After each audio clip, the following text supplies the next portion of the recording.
Hey guys, I'm here on my second review today, which is RoboCop. And let me tell you one thing: I am a huge RoboCop fan. I love the original. I do like the second. Third can go fuck itself. And I did see the live action TV series, which was stupid, but I still enjoyed it. I watched the last animated series that came out, Alpha Commando. Again, really stupid. Hell, I've even been watching it recently on Hulu. This was not that bad. The new RoboCop is actually decent. It's a serviceable film. I can say one thing. If one of the few positives in this movie is indeed how to a degree it respects the original by not trying to deviate too far away from what RoboCop was, while at the same time bringing something new to it. The director is obviously a fan of the original. It's very much apparent here. With that said, one thing that really hurts it though is the PG-13 rating and the lack of the satirical nature of the original Paul Verhoeven version. There's a satirical element to it, but they don't really go too far into it. It like comes and goes. The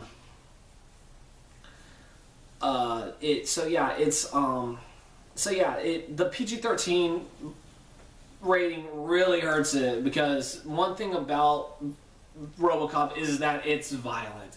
It's very violent. And that's like one of the things I love about it, is because it is unapologetically violent. Here, this is really just to sell toys and to get kids to go see it, and I kind of understand that. But at the same time, it really hurts, especially when it's supposed to be made for the fans by a fan. But honestly, I think that was more of a studio decision than it was a directorial decision. But anyway, more on the movie.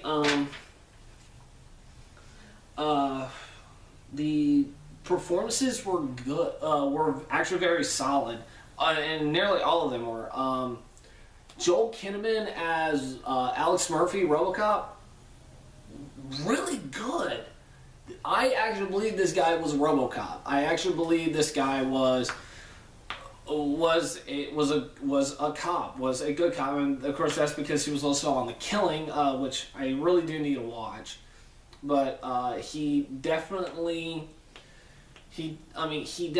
was like, reminded me of Peter Weller, while also bringing his own take on it. He wasn't a cardboard cutout of Peter Weller, which was good, or a cardboard copy of a carbon copy of Peter Weller, which was really good.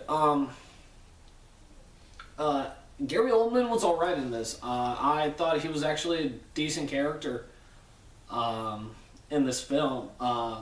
Definitely one who was doing the right thing, but was pushed into doing something he knew was wrong, and I thought that was a serviceable arc for him. But yeah, a lot of the performances were pretty solid, even when the characters were not. The villains were very weak in this. Michael Keaton was having a freaking blast with this movie, obviously, and it's been a while since I've seen Michael Keaton in a movie. So seeing him in this was fun. But with that said, the villain was him being a villain was very weak and at times out of nowhere. But again, he was doing the best he could with what he was given, which was serviceable. I could believe he was a bit of a sleaze. He was a corporate CEO. All he cared about was money, and I liked that. and I didn't mind that. But it was when he went full on villain was when it kind of lost me. One thing that I felt was really weak, and this is something I have always, and this is actually something I've always complained about, even with the original, was the family. Was the family element. When I first saw the first trailer, I thought, oh, cool, they're actually going to bring the family into this. They're actually going to give the Alex Murphy's family a bigger role than they did in the first one. Because that's an element I wanted to see. Now, the first one, they explained why everyone thought that Alex Murphy was dead. Well, honestly, they still could have added the wife and kid in there. Besides just flashback. Here, it was actually very weak. Again, but it's no fault of the actors. It's really more the writing. It could have been better. The writing could have been better. It could have been much better. But again, the actors did their best with what they were given. Although there was a part in the movie where Alex Murphy's partner is shot, and Alex Murphy's sad at home. And it's just a very quiet moment. But then they're about to have sex. He and his wife are about to have sex, and it didn't feel like they were really in love at that moment. It just felt forced. But again, it's no fault of their own. They were just doing what they were given with. They were working with what they were given. The son was okay. He wasn't annoying. He didn't piss me off, but he wasn't the best thing about this movie. He was all right. He was a kid. One thing, and here's one thing that's probably going to also piss fans off big time, because they don't really show this in the trailers. Because a lot of people were wondering in the trailers, is Ann Lewis in this movie? Yes and no. The yes is there is a character named Lewis.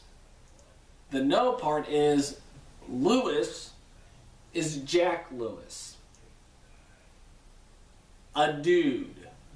Lewis is played by a guy in this time around. And again, very downplayed role, or not downplayed, but very underwhelming role.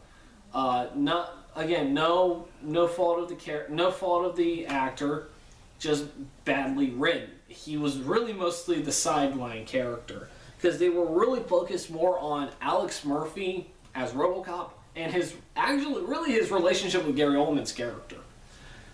That's the relationship this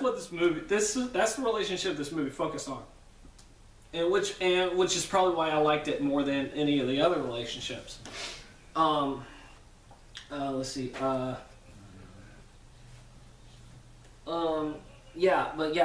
Performances were fine. Performances were strong in this. I did like it.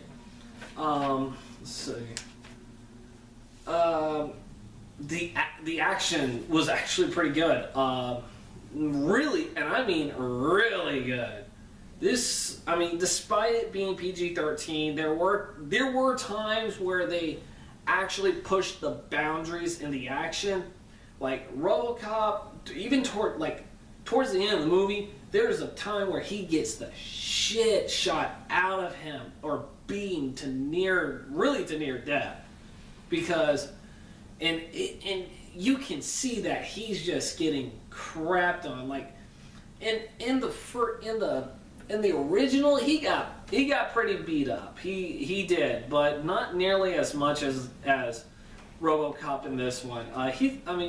RoboCop in this one even went so far as that he was bleeding. He really was, and so yeah. Action sequences were good. I did actually like the fight between RoboCop and the two ED-209s. Yes, there are two this time, and it was actually a really good scene. It was a very fast-paced, action-packed scene, very brutal to the point where RoboCop shoots his own arm off to get out from underneath an ED-09 that was on top of him. It's that good.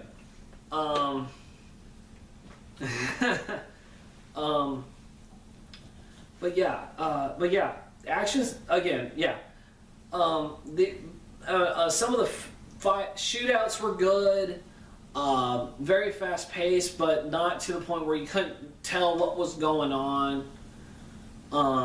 There was some shaky cam, but it wasn't as bad as, say, like the Hunger Games was or Elysium.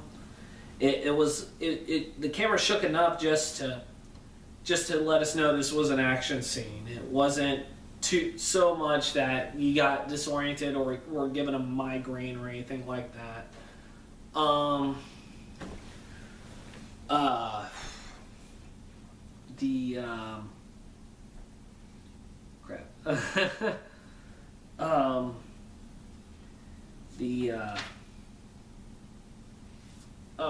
And yeah, like I said earlier, there are new things added to this new one.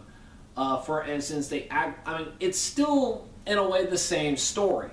RoboCop trying to catch a criminal, criminals kill him, he becomes RoboCop. And as he's trying to regain his memories, he's trying to he's trying to catch the guy that killed him and bring him justice. Technically this is different. RoboCop is blown up because PG-13, or I should say Alex Murphy is blown up because PG-13 by a criminal that he's been investigating. But he was tipped off because of corrupt cops. This is actually something they really didn't do in the first one, was that there are corrupt cops, and these guys were corrupt. These guys were actually pretty corrupt. But they get their comeuppance in the end, which was actually really satisfying. But yeah, RoboCop. The bad guy in this, the criminal in this, no Clarence Boddicker, was all right. He wasn't a great villain, but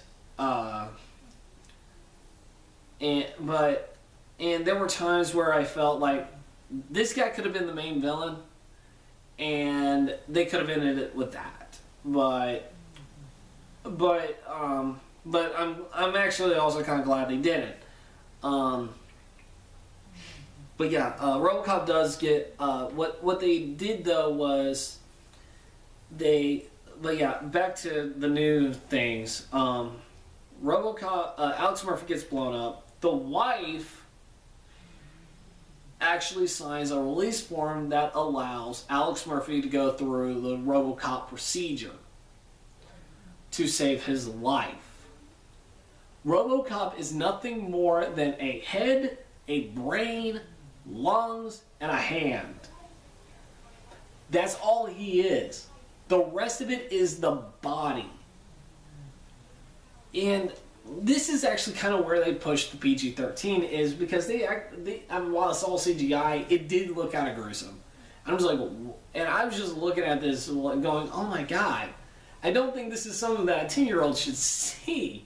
But it worked here, and I was fine, and I was actually fine with it. I actually liked the fact that he was nothing more than a head.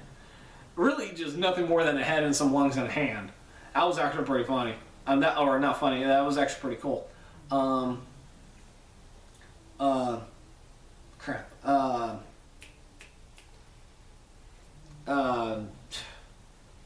Another thing they added was that he starts off as still Alex. Even when he's RoboCop, he still starts off as Alex Murphy. Someone who still is a human. Who's still human. But because he is now the product of Omnicorp, they trying to give him they're trying to give the American people a product that they will like because of this bill that prohibits the use of robots in America. And the reason being is because robots cannot feel anything. They can't feel when they shoot somebody, if they or anything like that, and I can tell you, and yet it's okay to send robots out to the Middle East and kill kids there, because why the hell not? They're not even American. Which, God, that was that's a bill that kind of just pushed it. But yeah, they're being given a product, so they decide to lower. So they decide to trick Alex Murphy into thinking he's actually in control. This is where Gary Oldman's morals start to go into question. Is that it's obvious that he's uneasy with it, but he kind of puts a facade over the fact that he's uneasy with it. They actually lower his. They actually make him more responsive. Before he's doing like a test run with another robot, where the robot's beating him by a couple of seconds because Alex Murphy is thinking like a human. He's thinking safely. He's thinking more as a cop than a robot. But they decide to still have him retain his emotions, his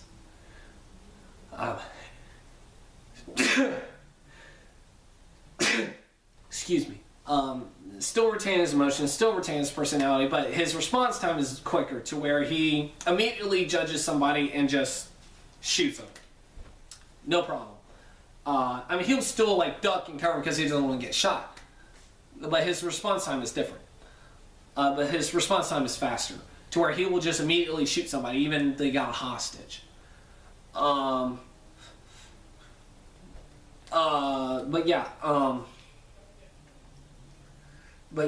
was but then all of a sudden they decide to completely shut off his dopamines, I think they said, to where he is literally nothing more than a machine. All he thinks of is being a cop, or being an emotionless robotic cop. Just immediately after, he's supposed to be at a press conference to reveal himself, and he goes into a seizure because all this information, crime reports are being downloaded. Well, they decide to completely shut off his dopamines to make him emotionless, and he just immediately sees he immediately walks up to his family. He doesn't respond to anything. All he does is scan them to see if they are a threat. That's it. And he continuously does it with everybody. He does it with his family. He does it with Gary Oldman. He does it with the mayor of Detroit, and I'll get to Detroit in a minute. He does it with Michael Keaton's character. He does it with the crowd. He does it with, I'd probably say he did it with the cops. He does it with the cops. And that's all he does. He doesn't do a speech or shake hands or anything. All he sees is the mission, which is what a robot does. And that was actually, I was fine with it. I actually thought that was very well done. And of course, he goes back to, they do what they did in the original, is someone, his partner or his family member, breaks him out of it. Pulls him out of that robotic state to where he becomes Alex Murphy again. Where he's no longer RoboCop, but Alex Murphy. And it worked. It was serviceable here. It worked here. I was fine with how they did it here. Because the moment he comes back to being Alex Murphy, he goes into the RoboCop of the original. He's out for not just justice. He's out for revenge. He wants the people that blew him up to pay. The people who did this to him to get what's coming to them. And he does it in a very satisfying way. Yes, it is PG-13, but they do it to where he's like Judge Dredd. And it was great. He actually, and this is where the comeuppance for the dirty cops happen. He shoots one of the dirty cops, just sitting there, it's like, just shoots him dead. And as he walks out, the other dirty cop, and and this is in the police station. He kills a cop in a police station, one of the dirty cops in the police station, while he tasers the other one while he's walking away. It was hilarious, and it was satisfying, because then he finds out his police captain or the police chief is also one of the dirty cops, it's like he doesn't even. He's still a cop. He's trying to get a confession out of her, but it's apparent that he no longer cares about the law. He's ready to bring them down no matter what. And that's something about RoboCop that I liked in the original, was that he realized that the law didn't matter. I mean, like, the law mattered to him, but it was to a point where he knew he had to bend it in order to get results. And it was actually very well done here. He actually does indeed get his, he does get the villain. He shoots the villain pretty easily, which was disappointing. I was really hoping for a Clarence Boddicker fight, like in the original, because that was a cool fight scene. I was really looking forward to that, but unfortunately, no. Oh God. But yeah, and the final fight scene was good. I do like the whole drone idea. That's where the small amount of satire is the should we allow drones in the United States, which is a big topic right now. Of course, corporate greed is always going to be a topic. That happens here.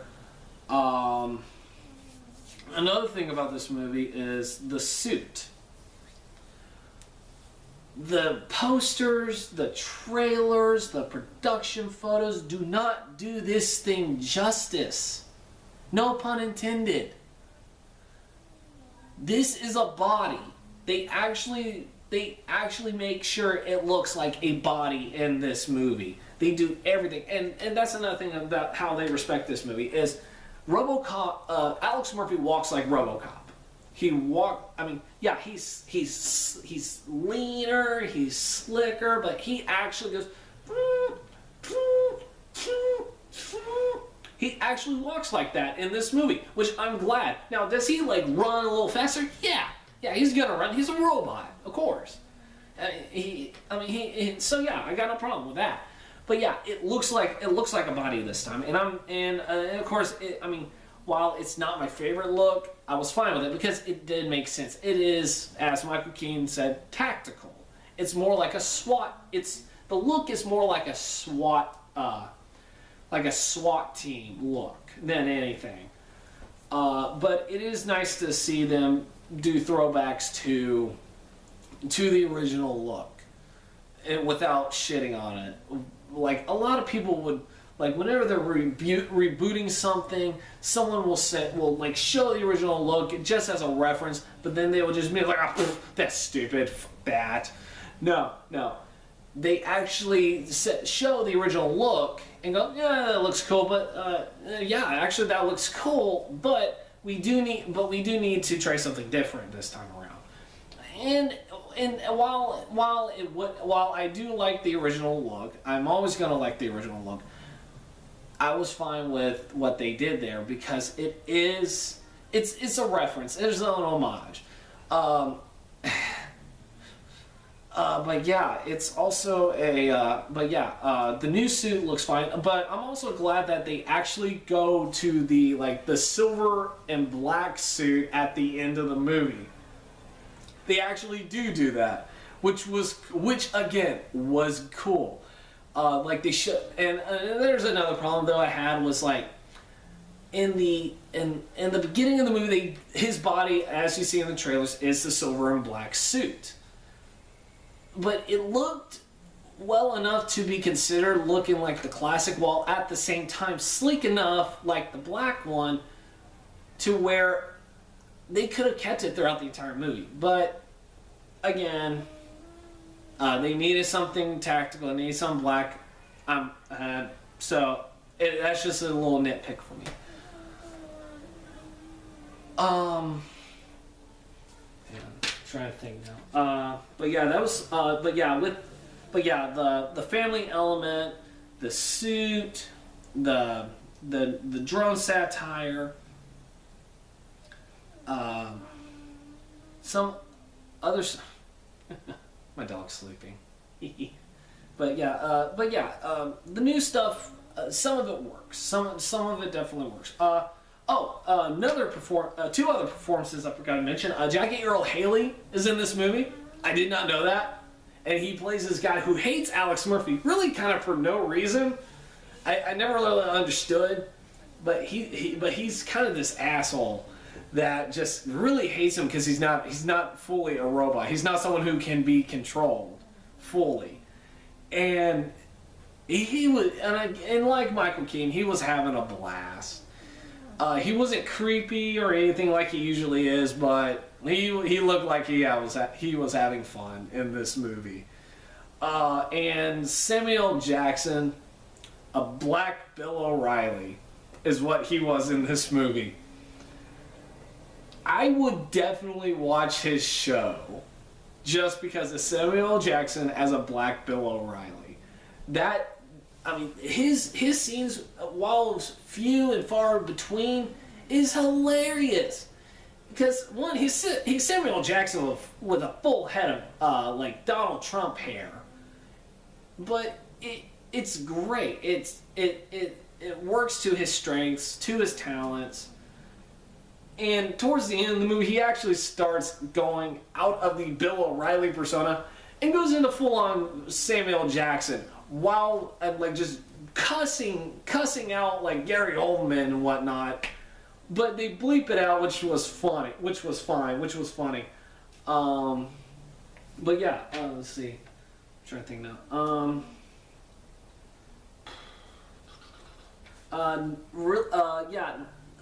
Some of the other negatives I probably. Some of the negatives I've already talked about, like the family subplot and chemistry with the partner and the family was severely lacking, as was the satirical nature. And of course, PG-13 rating kind of hurt it to a point, but there were moments where the violence is pretty brutal, without really pushing it. It was pretty safe. It didn't really push itself too far. Which again, disappointing. I really am disappointed in that, because I do like some of the. I do like RoboCop because of its ultra violence, because of its satirical nature. I really do like that.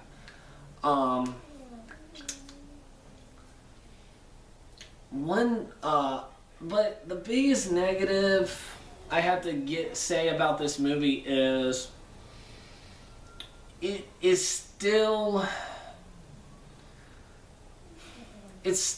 kind of an unnecessary remake. It's a serviceable movie, and I did enjoy myself, but when it comes to remakes, I always find they're somewhat unnecessary, because especially if that remake is a good, or especially if the movie that was being remade is a good one. RoboCop to me is a perfect movie of its time. I will continue to watch it every single day because it's a good movie. It's very well made, again, for its time. And hell, despite its rating, I'd probably show it to my 10-year-old kid. I mean, because yeah, it's got violence, it's got cussing, but you know what? He's probably going to enjoy that crap. I mean, hell, I did. But yeah, it is an unnecessary remake, but it's an enjoyable unnecessary remake. I mean, really take it as just a movie, as a popcorn flick, as a movie you can sit down and enjoy for 2 hours. Take your kid to go see it if you've already seen Lego Movie, or go see Lego Movie again. God, I can't praise that movie enough. But yeah, this is actually one of those few unnecessary remakes I actually enjoyed myself. The other one being Evil Dead and True Grit. Well, yeah, True Grit. Those are some of the few remakes I actually like. I actually do like those. But yeah, RoboCop. It is a good movie, or I should say, it is a serviceable movie. It's not a great movie. It's not a fantastic movie. I would say I wouldn't even really say it's a good movie, but it's a movie you'll enjoy for a couple of hours. It really is. I mean, I sure as hell did. Especially in IMAX. Definitely go see an IMAX. Alright, so final score, I give RoboCop 2014 a 7 out of 10. I know that's a little higher than it really necessarily deserves, but I'm definitely going to give it this because I did see it like a couple of days ago. But the more I think about it, the more I realize, yeah, I enjoy it. I'll probably buy it on Blu-ray when it's like $10. So yeah, I'll definitely pick it up. All right, trailers. I'll be right back. All right, trailers. Mostly ones I've seen before, and there weren't a whole lot really. First off was a sneak preview of 300 Rise of an Empire, and basically what it was it did show the most recent trailer, but it also added like the origin of King Xerxes, which was kind of cool, but it kind of ruins the whole, what I would have considered the big surprise of how Xerxes rose to power. But yeah, it's definitely a movie I want to go see. Noah, again, same trailer, looks really good. Really looking forward to it. Captain America: The Winter Soldier. This is the 2-minute extended Super Bowl trailer that was released online during the big game. Again, excited. I'm really looking forward to Winter Soldier. It's actually hands down one of my favorite, if not my favorite, Captain America storyline.